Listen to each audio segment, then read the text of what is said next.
I would say historically we've got records going back 5,000 years of the use of these botanicals for health and healing purposes. And we didn't know at that time about the chemistry. We just knew that if certain plants did certain things for certain diseases and health conditions. So this is an ancient inherent science built into the plant and the botany of the plant. We've all heard the saying, an apple a day keeps the doctor away. Those kind of sayings have always been there. We just didn't have the science to back them up. But always eating fruits and vegetables as close to the growth point as possible is always going to be beneficial to the body. And that's what we've tried to do with all these products. Keep them in a form where all those phytonutrients are intact and stable, and get them to the people wherever they're at a cost-effective manner.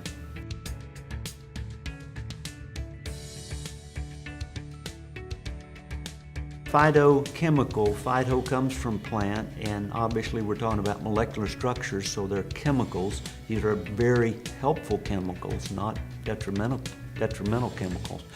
About 1988 here in the United States, we spent about $60 million in a research project on broccoli, and they discovered in broccoli a chemical, and they didn't know what to call it because it was not a vitamin, it was not a mineral, it was not the traditional constituent of a food.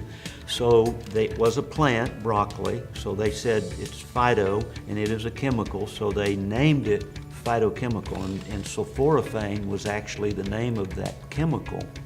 And since that date, billions and billions of dollars have been spent. Hundreds of thousands of PhD scientists have researched this field, and as of last week, there's well over 450,000 research papers that have been published worldwide on the effect of these incredible phytochemicals and how they impact human health. Absolutely. The science is just catching up with what was created. When we talk about my favorite family of plants, one of them, Cruciferaceae, those things are found in all the families of plants throughout the plant kingdom, but not in each individual compound.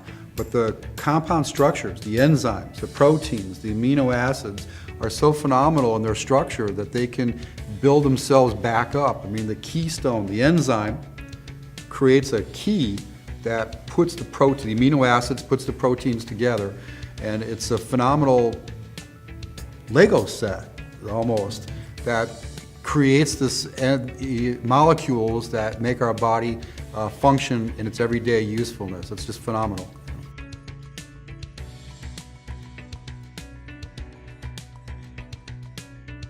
In the last 5 years, they've discovered that some of the constituents of these botanicals act as signaling molecules. Mm-hmm. So those are not antioxidants, and they're not stimulants for just what we would think is a dietary deficiency. They are actually signaling our system to regulate itself in a normal, upregulated fashion. And that's been an amazing discovery, because in pharmaceutical medicine, the drugs that we use pharmaceutically, they drive an equation in one direction. But the beautiful thing about the botany of these plants is that they are modulators by their very nature.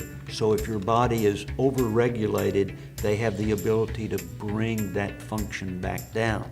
And that same compound, if you're underregulated, has the ability to bring it back up into a normal range of function. And I believe that that's the God-given inherent characteristic of those plants, and why they're here for our benefit. Absolutely. The green coffee bean extract, all we talk about is the chlorogenic acid. You know, that's a phenomenal compound.